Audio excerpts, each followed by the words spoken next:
你有没有想过，为什么我们总以为身边的那个人会永远都在？你有没有在某个半夜醒来，看着双人床空荡荡的另一半，心里突然一阵抽痛，想问老天爷，那个明明说过要相伴到老的人，怎么连句再见都没好好说，就突然不见了？其实，当我们步入中年，过了50岁、60岁，这是我们迟早要面对的最难的一张考卷。佛陀曾说，世间8苦，最痛的不是求不到，而是爱别离。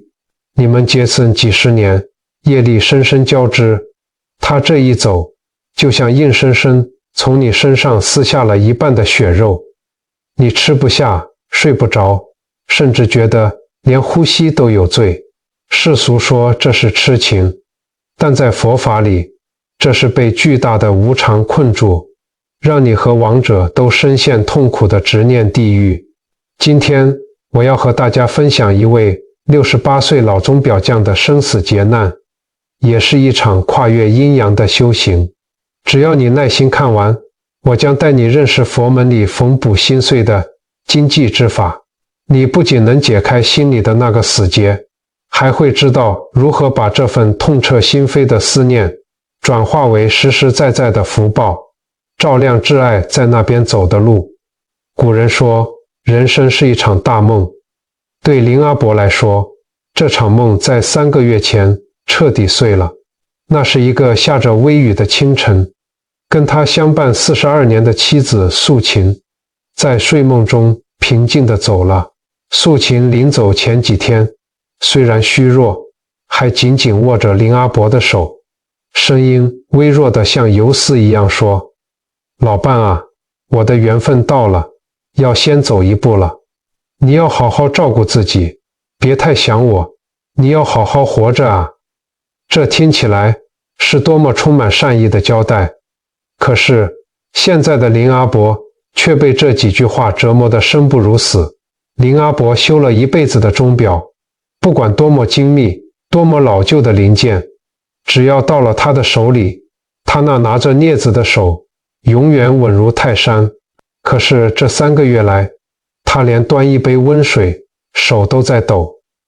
这天下午，林阿伯坐在空荡荡的钟表店里，墙上挂着几十个古董钟，滴答滴答滴答，每一秒的声音过去听起来是陪伴，现在听起来却像是凌迟。他看着妻子生前最喜欢坐的那个藤椅，眼眶又红了。他突然觉得一阵巨大的愤怒和无力感涌上心头。他站起身，抄起桌上的一把小铁锤，对着店里最贵的那座落地钟狠狠地砸了下去。哐啷一声，玻璃碎了一地，钟摆停了。林阿伯跪在满地的碎片里，捂着脸嚎啕大哭。人都没了，留着时间有什么用？老天爷，你为什么要这样折磨我啊？荧幕前的各位朋友，你们听见这声哭喊了吗？这就是凡夫俗子的贪与痴。我们贪恋着过去的美好，痴傻地以为无常不会降临在自己身上。林阿伯的邻居，一位常年礼佛的居士，实在看不下去了。他告诉林阿伯，你这样折磨自己，素琴在另一个世界也会不安宁的。你上山去吧，去深山里的慧明寺找一位眼觉法师，他或许能救你的命。林阿伯就像一个快要溺死的人，哪怕是一根稻草，他也得死死抓住。他带着一颗支离破碎的心，拖着沉重的脚步，一步一步往山上走去。他想问问佛祖，我的心碎成了这样，还能修得好吗？林阿伯一路跌跌撞撞，终于来到了慧明寺的后院。这里没有前殿的香火鼎盛，只有一阵阵清幽的檀香。在后院的长廊下，林阿伯见到了大家口中的眼觉法师。这位法师大约60多岁，面容清瘦，眼神却像深潭一样清澈平静。他没有在高高的法座上讲经，而是坐在一个木案前，手里拿着极细的毛笔，正在修补一尊裂成好几块的泥塑菩萨像。林阿伯站在那里，看着法师熟练的动作。他修了一辈子钟表的职业病犯了。他沙哑着嗓子，带着哭腔说：“师父，东西碎了就是碎了，你就算把它粘起来，那条裂缝也永远都在。就像我的心碎成了氨粉，再也拼不回来了。”眼觉法师停下手边的笔，抬起头，看着眼前这个灵魂枯萎的老人，微微一笑，指着佛像上的金漆说：“施主，在我们佛门，这叫金迹。既然裂痕是无常留下的痕迹，我们为什么要掩盖它？不如用金箔把它填补起来，让这条裂痕变成菩萨身上最美的金线。”林阿伯愣住了，他听不懂，他扑通一声跪在地上，眼泪夺眶而出：“师父，我不想听什么大道理，我只想知道我这辈子没做过坏事，老天爷为什么要这样对我？为什么要深深地把素琴从我身边抢走？”各位朋友，你知道吗？这几乎是所有失去挚爱的人心里最深的怨念。眼觉法师轻轻叹了一口气，走过来将林阿伯扶起，让他在蒲团上坐下。法师说：“施主，你觉得老天爷在针对你，但在佛陀的眼里，这不是惩罚，这是天地运作的铁律。”法师接着讲了一个佛经里的真实公案。在2500多年前的古印度，有一位拥有一切的国王，叫做波斯匿王。他权倾天下，金银财宝数不尽，但他最珍视的是他的妻子茉莉王后。有一天，波斯匿王正在听佛陀说法，宫廷的侍卫慌慌张张地跑来禀报，茉莉王后突然病逝了。刚刚还威风凛凛的国王瞬间崩溃，他不管什么国王的威仪，直接扯下头上的王冠，趴在地上痛哭流涕，就像现在的林阿伯一样，觉得整个世界都塌了。这时候，佛陀看着痛哭的国王，无比慈悲地说了一段话。这段话，我希望荧幕前的你，如果心里也有放不下的人，请务必听进去。佛陀说：“大王啊，这世间有5件事，是任何人都无法改变，绝对求不到的，叫做5不可得。第一，你求青春，永远不老，不可得。第二，你求肉身，永远不病，不可得。第三，你求生命，永远不死，不可得。第四，你求世间的物品，永远不朽，不可得。第五，你求拥有的一切永远不灭，不可得。”眼觉法师看着林阿伯的眼睛，一字一句地说：“施主，波斯匿王护持佛法，福报够大了吧？但他依然留不住最爱的妻子，因为无常才是这个世间唯一的常态。你和素琴结为夫妻，那是你们过去生修来的因缘，如今他走了，是这段因缘的能量在这一世耗尽了，这是自然的枯荣剥落，就像秋天的树叶一定要掉下来一样。如果你硬要用执念去抓住那片落叶，不仅你痛苦，那片落叶也无法真正回归大地。”林阿伯呆呆地坐在蒲团上，法师的话就像一阵清凉的风，吹进了他被悲伤堵死的胸口。他喃喃自语：“5不可得。原来这不是针对我一个人的惩罚。”法师点点头：“是的，接受无常是我们每个人生死的必修课。但是，施主，你现在的状态非常危险。”法师的表情突然变得无比严肃，语气也重了起来。“如果你继续这样下去，你不仅是在折磨自己，你还犯了生死之间最可怕的第1道禁忌。这个禁忌会变成一剂毒药，直接灌进你妻子的神识里。”林阿伯听到“毒药”2个字，吓得脸色惨白。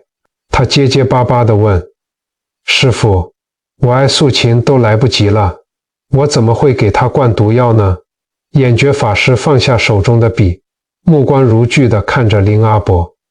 施主，你这3个月来，是不是经常指着老天爷骂？是不是觉得命运不公，甚至在心里埋怨过那些没能治好素琴的医生？林阿伯浑身一震，心虚地低下了头。是啊，他刚才在钟表店里，不还砸了钟，骂了老天爷吗？各位朋友，请你一定要竖起耳朵听好。很多人失去挚爱后，第一反应就是怨天不长眼，怨神佛没保佑，怨医生没尽力，甚至怨伴侣为什么这么狠心丢下自己。这就是生死之间的第一道禁忌，用嗔恨心来祭奠亡者。法师叹了口气，说起了另一个真实的故事。去年有一位退休的陈老师来找我，他的先生也是刚走不久。陈老师每天都在先生的遗照前哭诉，骂老天爷瞎了眼，骂医院误诊。他觉得自己这样哭，这样骂，是在替先生讨公道，是在表达他有多爱他。结果呢，陈老师那阵子每天晚上都做噩梦，他梦见先生在一个很黑的地方，满脸痛苦地看着他，好像身上被什么东西紧紧勒住，想走却走不开。法师看着林阿伯，语气变得无比沉重。在佛法里，这叫嗔恨结界。你们夫妻相伴几十年，气场早就融为一体，这在佛学上叫业力共振。素琴现在虽然肉身不在了，但她的神识，也就是世俗说的灵魂，还在过渡的阶段。她那个时候是最轻盈也最敏感的。如果你每天发射出去的都是愤怒、抱怨、不甘心的负面能量，这些强大的嗔恨心就像一张粘稠的黑网，直接把素琴的神识给罩住了。她在那边会感觉到极大的拉扯与痛苦。她原本可以循着佛菩萨的金光安详地走向善道，却因为你的怨气被死死地拖在原地，进退两难。林阿伯听到这里，整个人像是被雷劈中了一样。他从来没想过自己的悲痛和发泄竟然成了阻碍妻子解脱的枷锁。他想起素琴临终前那句微弱的好好活着。原来妻子早就知道，如果他放不下，生了怨恨，两个人都会陷入万劫不复的痛苦。师父，我错了，我真的错了。林阿伯跪在地上，这一次他的眼泪不再是愤怒，而是深深的忏悔。可是师父，我该怎么把这张黑网解开啊？法师微微点头，眼中闪过一丝慈悲。能察觉到错，就是破除结界的第一步。但在解开黑网之前，我还要看你过不过得了第二关。因为我看你现在的样子，你正在做一件比抱怨更残忍的事。法师口中的第二关，让林阿伯忍不住打了个冷战。眼觉法师目光锐利地上下打量着林阿伯，摇了摇头，问道：施主，你修了一辈子的钟表，知道每一个齿轮都要上油保养，可是你看看你现在的样子，你这座肉身里的齿轮是不是已经生锈，快要停摆了？这3个月你吃过几顿热饭，洗过几次澡？林阿伯下意识地扯了扯衣角，想遮住领口上那块不知道多久没洗的油污。他的脸涨得通红，声音细若游丝：师父，我真的吃不下，晚上睡在那张双人床上，旁边空荡荡的，我的心就像被掏空了一样。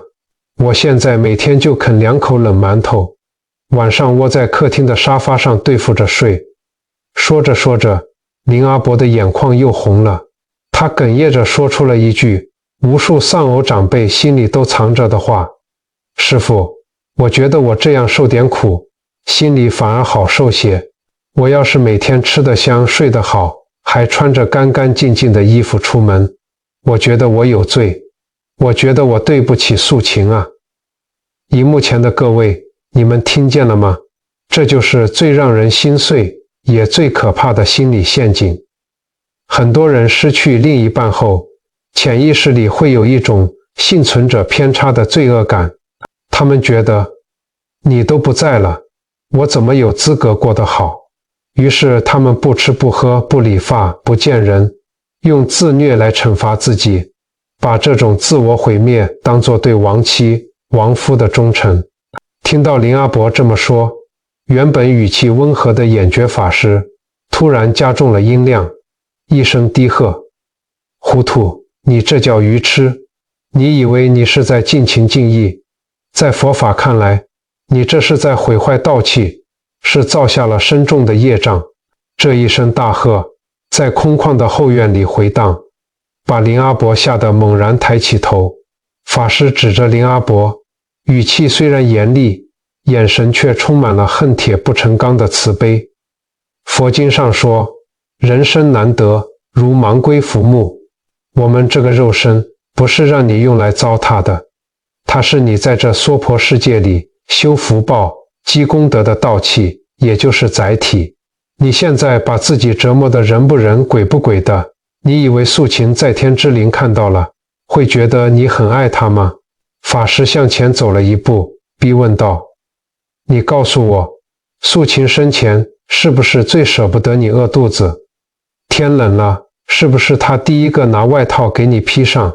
你衣服上的领子，是不是她洗得最干净？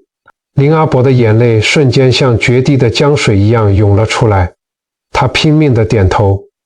是啊，他最爱干净了。以前只要我衣服有一点皱，他都要帮我熨平了才让我出门。那就是了，法师重重地叹息道。素琴花了42年的时间，把全部的爱都倾注在你身上，把你照顾得体体面面健健康康，这具身体里藏着他一辈子的心血和功德。现在他前脚刚走，你后脚就把他的心血结晶给砸了，毁了。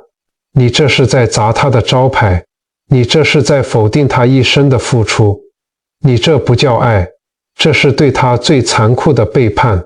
这番话就像一把锋利的手术刀，精准地切开了林阿伯心里那颗名为罪恶感的毒瘤。他从来没有从这个角度想过，原来他把自己弄得越惨，素琴在那边就越心痛。他越是不爱惜自己，就越是对不起妻子这辈子的照顾。好好活着，这4个字不是一句轻飘飘的安慰，而是妻子留给他的一道护身符，更是妻子在世间最后的牵挂。林阿伯擦干了眼泪，这一次他的眼神里多了一丝清明。他双手合十，对着法师深深鞠了一躬。我回去就洗澡，就算硬塞，我也要把饭吃下去。我要替素琴把这副身体顾好。法师看着林阿伯重新燃起求生欲的眼睛，微微点了点头。但是法师的眉头并没有完全舒展。法师转过身，看着那尊刚刚用金线修补好的泥塑菩萨，声音变得极度幽深。能吃下饭，洗干净身子，只能保住你的命。但如果你心里还藏着那个念头，那你和素琴就真的生生世世再也见不到面了。林阿伯心头一紧，法师说的那个念头正好戳中了他这3个月来每到深夜就会浮现的可怕想法。他的声音开始发抖，带着浓浓的哭腔。师父，你怎么知道的？这3个月我真的快撑不下去了。我每天晚上看着抽屉里的那罐安眠药，我都在想，只要我一口气吞下去，眼睛一闭，我是不是就能去那边找素琴了？我们一家人不就能重新团聚了吗？荧幕前的各位，如果你们也曾因为太过思念，而在深夜里生出这种想提早走去陪他的念头，请你们现在立刻把这个想法连根拔起。听完林阿伯的话，眼觉法师没有发怒，反而用一种看着悬崖边缘之人的悲悯眼神，深深地看着他。法师摇了摇头，语气无比沉痛。施主，你以为死亡是重逢的捷径？你以为那边像菜市场一样，想见谁就能见谁吗？我告诉你，如果你真的吞下了那罐药，你不仅见不到素琴，你们还会生生世世永不相见。这句话就像一颗炸弹，直接在林阿伯的脑海里炸开，他吓得倒抽了一口凉气。为什么？师父，我们是夫妻啊，我为了他去死，为什么反而见不到了？法师将酥油灯往林阿伯的面前推了推，借着火光说道：因为在佛法里，这叫业力牵引，灵魂错频。素琴是阳寿尽了，顺应天道离开的，他这辈子相夫教子，没做过恶事。他走的时候业力是轻盈的，他会顺着佛菩萨的光往善道走，甚至往生净土。他的频率是一直在往上升的。可是你呢？法师的手指重重地叩击在桌面上，你的阳寿未尽，你为了逃避痛苦而强行切断生命，在佛法里这叫杀生重罪，而且杀的是你自己。你带着极大的执念、痛苦和逃避的黑气离开，你的频率是无比沉重、无比浑浊的。这种极恶的业力会把你直接拖进三恶道，甚至无间地狱，不断往下坠。法师伸出双手，做了一个一上一下的动作。你们两个人就像搭上了两部方向完全相反的电梯，他往上走，你往下掉，你们的空间维度彻底错开了，这就叫灵魂错频。你落入黑暗的深井里，你告诉我，你凭什么去见那个已经在光明里的妻子？林阿伯听得浑身发冷，汗毛直立。他从来没有想过，被世俗八点档过度美化的殉情，在宇宙法则是如此残酷的真相。法师接着补上了最后一记重击。不仅如此，夫妻之间有磁场感应，素琴如果在那边感应到你是因为他而自杀堕入恶道，你知道他会有多痛苦吗？你的死会变成他轮回路上最沉重的枷锁。你这不是在爱他，你是在拖累他，让他永世不得超生啊！哐当一声，林阿伯仿佛听见了自己心里那把生锈的锁被彻底砸碎的声音。他以为死是最后的浪漫，没想到这却是最深的伤害。林阿伯整个人伏在地上，泣不成声。师父，我差点就做傻事了，我差点就害了素琴啊！我不死了，我绝对不死了。可是师父，漫漫长夜，我这颗心还是空落落的，我到底该怎么熬过去？我该拿什么去见他？法师将林阿伯搀扶起来，眼中终于露出了欣慰的光芒。不想分开，那就好好活着，去为你们未来的重逢存旅费。法师温柔地拍了拍林阿伯的肩膀，把这份思念化作实实在在的功德。等你阳寿尽了，福报修满了，堂堂正正、干干净净地走，到那时候，你们自然能在同一个高度的维度里笑着重逢。林阿伯擦干眼泪，眼睛里第一次有了求生的光芒。法师点点头说：既然死门已经关上，生门就打开了。接下来我教你3个经济的修心法门，只要你照着做，不仅你晚年能安稳，还能为素琴照亮在那边的路。法师看着林阿伯，语气变得像长辈叮咛晚辈一样温和。施主，既然生门已经打开，你现在有了活下去的理由，但光靠想是不够的。佛法在世间，不离世间绝，修行就得落在每天的起居作息里。接下来这3个方法，就是你在人间的经济公益。你要一点一滴把你这颗破碎的心，用功德的金线重新缝补起来。这不仅是为了你自己，更是为了素琴。荧幕前的各位朋友，如果你现在正处于失去亲人的悲痛中，请你一定要把这3件事记下来。这不是什么虚无缥缈的理论，而是今天你看完影片立刻就能做的微小行动。法师竖起第一根手指，第一味解药叫做破阴引阳，扫除心垢。你回去的第一件事就是把你家彻底打扫一遍。佛经里说，依报随着正报转，你的居住环境就是你内心磁场的显化。屋子里积满了灰尘，窗帘拉得死紧，这在风水和佛学里叫积聚阴气。把素琴生前吃剩的药罐子，病痛时穿的旧衣服，除了留几件做纪念，其他的都感恩，然后丢掉或化掉。每天早上起来，一定要把窗帘拉开，让阳光照进来。阳光是世间最大的正能量，你动手打扫，身体在动，阳气就在生发。当你把窗子擦亮的那一刻，你心里的灰尘也就扫掉了一大半。林阿伯听得连连点头，默默把这件事刻在心里。法师接着竖起第2根手指，第2味解药叫做借假修真，化悲为光。我知道，一到晚上，思念会像海啸一样把你淹没，你控制不住想哭，这很正常。但是从今天起，我们要换一个方式思念。法师从桌上拿起一本薄薄的经书，递给林阿伯。这是一本心经，以后你想它的时候，不要只顾着掉眼泪，那叫消耗。你把经书打开，为它念诵一遍，念完之后，你在心里对着它说，愿将这念经的功德回向给我的妻子素琴，愿她离苦得乐，往生善道。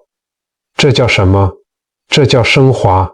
你把悲伤的眼泪转化成了实实在在的祝福金光，直接送到他的身边。当你从一个失去伴侣的受害者变成了一个为妻子祈福的给予者，你的内心就会长出无比强大的力量。林阿伯双手接过经书，手不再发抖了。他看着经文，仿佛看到了妻子温柔的笑脸。法师微微一笑，伸出第3根手指。第3味解药也是最关键的一步，待它布施。转动时间，施主，你是修钟表的，你家里的钟停了可以修，但你现在要修的是你和这个世界的连结。走出门去社区里做点志工，去公园里帮忙扫扫落叶，或者哪怕只是对着邻居和善地笑一笑。重点是，你每做一件善事，你就在心里默默地说，素琴，这件好事是我替你做的。法师看着林阿伯，眼神充满了鼓励。你们是结发夫妻，业力相连，你在这世间替他结的每一个善缘，做的每一次布施，都会直接转换成他在那边的福报。这就叫夫妻福报共享。你活得越有光芒，素琴在那边的莲花就开得越漂亮。你不是没有用的人，你现在是他在人间累积功德的代理人啊！这句话彻底点燃了林阿伯心中的火种。是啊，他不是一个在等死的老头子，他身上还背着素琴的福报。他把自己活成一束光，替妻子好好看看这个世界，替他去爱这个世界。林阿伯站起身，原本佝偻的背脊此刻挺得笔直。他朝着眼觉法师深深地顶礼3拜，声音洪亮而坚定。师父，我全明白了，我这就下山去打扫屋子，去念经，去做好事。我要让素琴在那边天天都为我感到骄傲。看着林阿伯大步走出寺庙的背影，这一次他不是逃避，而是带着满满的使命感重新走向人间。时间是世间最无情的过客，却也是最好的良药。只要你的心念转了，时间就会为你治愈一切。转眼间1年过去了，林阿伯的古董钟表店重新开张了。店里不再是死气沉沉，而是放着轻柔的佛曲，阳光透过擦得晶亮的玻璃窗，暖暖地洒在每一个滴答作响的钟摆上。最引人注目的是店里正中央的那座落地钟，那曾经被林阿伯亲手砸碎的钟盘，如今被他用纯金的金线一寸一寸地结合了起来。那金灿灿的裂缝非但没有破坏古董钟的美感，反而让它多了一种历经岁月淬炼的庄严。滴答滴答，钟摆沉稳地走着。林阿伯现在听到这个声音，不再觉得心碎。他知道这是素琴在另一个世界安稳平静的心跳声。这1年来，林阿伯严格遵守着法师的教诲，他把家里打扫得一尘不染，每天早晚为素琴诵读心经。他甚至成了社区里最活跃的志工爷爷，帮邻居修手表，帮流浪的小猫找家。每一次做完这些事，他都会在心里默默地微笑。素琴啊，你看，我今天又替你做了一件好事，你在那边的福报是不是又多了一点？各位朋友，你们发现了吗？林阿伯家里的风水变了吗？没有。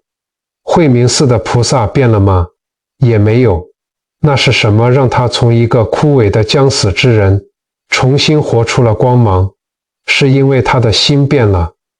佛法里说，心生则种种法生，心灭则种种法灭。真正的风水不是你家大门朝哪里开，也不是你床头挂什么画。真正的风水是你的善良。最高级的养生是你的慈悲。当你心存善念，你的气场就是温暖的，你走到哪里，哪里就是福地。当你懂得把对亲人的小爱化为对世间万物的大爱，你的频率就会无限拔高。那些你以为永远失去的爱人，其实从来没有离开过，他们只是换了一种方式，化作你生命里的底气，陪着你继续往前走。最好的超度从来不是哭天抢地，而是你替他好好的去看这个美丽的世界。